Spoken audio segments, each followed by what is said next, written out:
Hey, what's up, everybody? Today we're going to talk a little bit about what I think is the key to unlocking success in business. And what that really comes down to is discretionary effort. How do you unlock discretionary effort at the highest levels? First and foremost, what is discretionary effort? Discretionary effort is that person that wants to give more than what is asked or required of them. So when you think about somebody in sales, you ask somebody to make 50 calls, they make 60 calls. When you think about somebody who's pushing freight, you ask them to get out 4 carts an hour, they get out 5 carts an hour. Without being asked, they're motivated, they're working hard, they're putting forth additional effort that is not asked of or required of them. So how do you gain buy-in from your team and get them to unlock this discretionary effort? Because if you take discretionary effort and you multiply it across an entire team, things are going to happen inside of your results that become completely unpredictable in a great way. So here's part of what you need to do. You need to create a workforce that is first and foremost that they're listening, they're engaged to you, but that you're delivering the following things for them. You're delivering a predictable environment. Nobody likes surprises. So you need to make sure that they feel psychologically safe and that they feel like that they can be themselves there. Because if people are not themselves, they're not going to deliver at the highest levels. Number 2, no toxic stuff happening in the workplace. And that starts with gossip and complaining. You cannot allow gossip and complaining to go on in the workforce and expect to have engaged people giving you more than what is required of them. Remember, we're not looking for what is required. We're looking for significantly more. We're looking for discretionary effort. We're looking for effort at the highest level. So you must have a predictable work environment, and you must eliminate complaining, gossip, and just toxic stuff in general.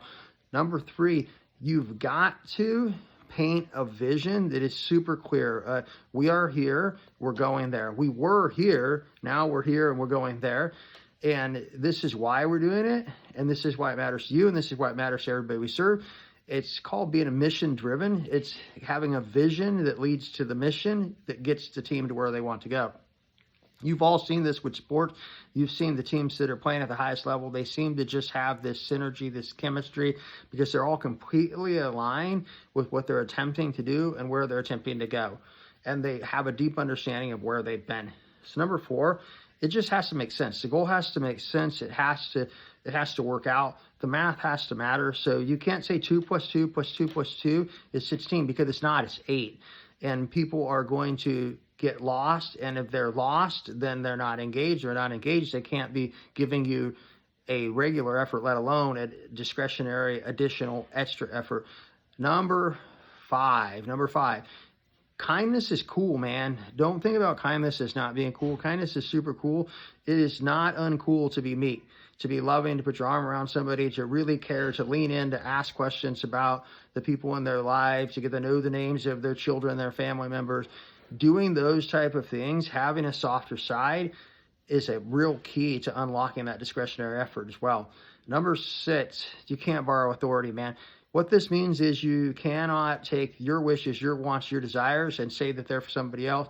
I was leading a group of kids today, and I asked them, had they ever walked into a room and said to their younger sibling, "Mom said." As soon as you do that, as soon as you say somebody else said, you lose all of the ability to ask for something from that person. If you can't ask for baseline, then you definitely can't expect to get discretionary effort. So you have to be willing to be bold. And the reason that most people aren't bold and they won't ask for what they want and they want to blame it on somebody else, the boss is coming, we have a big visit, corporate says, the state compliance and the rules are, there's a whole bunch of different other people that you can borrow authority from, and in turn, you owe it back. You're giving it back. Don't do that. The reason people don't do it is they don't want to have the back and forth. So they don't want to walk in a room and say, "Hey, I need you to clean your room." Well, who are you? Why are you asking me to clean my room? And have that back and forth. You've got to be willing to have that exchange. You've got to get good at it. You've got to be tough. You've got to be bold, because if you're those things, then you will unlock discretionary effort. That's a payoff for you. Because when you're honest, when you're clear, when you're kind, when you're candid, people will deliver for you at a really, really high level. And then number 7, and this is how you really pull it all together, your dream has to be big enough for everybody. So your dream can't just be, hey, I want to be the best sales team in the world, or I want to run the best store in the world. Because cool, they love you, they like you, they show up to work. But getting them to unlock discretionary effort and behave at the highest levels, it requires more than that. It requires your dream to be so big, so expansive that they can all fit inside it. So for example, like the way that I look at it is if you think about, hey, I'm going to go, and I've used this story before, so this is a reboot, I'm going to remix it, I'm going to bring it back for everybody here. I had a leader once that told me that his dream was to own an island, and I thought that was pretty ridiculous, but he had it down to the science. He was like, I'm going to own an island, this is going to be the island, I'm going to have my own currency, this is how logistics will work, the reverse logistic, my face is going to be on the currency, all the things. I thought that's super ridiculous. And then I thought, but if he gets anywhere close, maybe he just gets some lakefront property. But if he gets lakefront property, I get lakefront property too. And I'm going to get a boat and a boathouse and all the things, a brand new car. He's going to take care of me too. I fit inside that dream. That dream is big enough. But if you have a boss that's just telling you the story, or worse yet, if you are a boss that's just saying, hey, I need to do these things to feed my family and survive, I need to do these things to continue to eat and live indoors. Well, if they're barely eating and living indoors, how does that fit for you?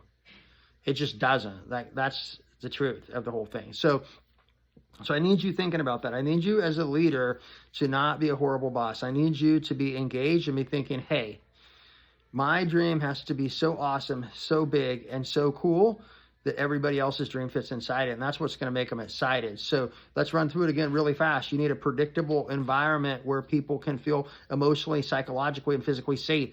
You need to eliminate the toxic behavior, starting with complaining and gossip. Number 3, you need to have a vision that is so big and so expensive and so mission driven that everybody knows their role, their part, and they're excited about coming along with you. Number 4, you really have to be able to math this out. The math has to matter. It has to add up. You can't have something that says, hey, I think you should go out and lose 30 pounds in 5 days. The math just doesn't add up. Somebody's going to have to run negative 18,000 calories a day. It doesn't make sense. They're going to know it. They're not going to work hard for you. And then number 5, right? So meekness or being kind, being soft is not weak. Being soft, being caring, being loving, that pulls people in. Number 6, never borrow authority.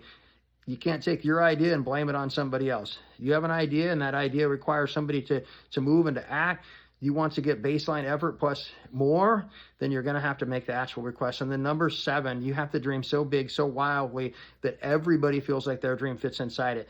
If you do those 7 things, you will unlock a power that you've never seen before. You will have so many people go in the same different direction. And this can happen faster than you think. We've seen it before. An analogy that I like to use on a football field.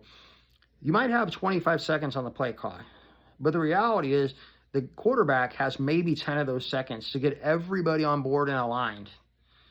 So they need the play comes in from the sideline, they get the play, they look at the wrist, they pull everybody together, and now they've got 10 seconds to communicate to 11 different people and get everybody on board heading exactly the same direction with exactly the same idea of what's going to happen, and then get up to the line of scrimmage, snap the ball, and go do the thing. Their ability to throw the ball or run the ball does not matter at all. It's more about their leadership capabilities and their ability to get everybody aligned, because I might be able to throw a rocket for 60 yards, but if I throw it 60 yards to the right hash and the guy went left because the team was unaligned, it doesn't matter. And then once I do that, I've destroyed any chemistry, any momentum that we had going, because now they don't trust me. And we're all the way back to number 1. It's not predictable. I'm getting surprised. Everybody's booing. It's not working out for me. So as a leader, you need to lock in on those 7 things. You need to create that environment, and each step earns the right to go to the next one. So until you have clear expectations that have been set, that people know exactly what to expect, the environment is incredibly predictable, people feel emotionally, psychologically, physically safe, you don't move on to the next one. Once you feel like you've got that, the next step is we're going to eliminate complaining, gossip, and other toxic behaviors. We're just going to eradicate it. We're going to bring culture bug spray in and spray that everywhere and just kill it. Not allowed.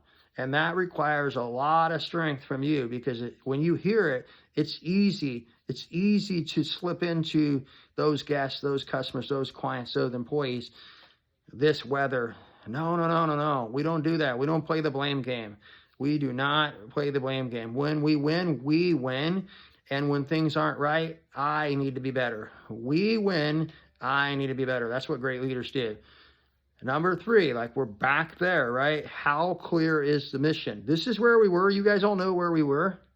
This is where we're currently at, and this is where we're heading, and this is the role you play and where we're heading. Is everybody cool? Is everybody aligned? And then, hey, this is how we get there mathematically.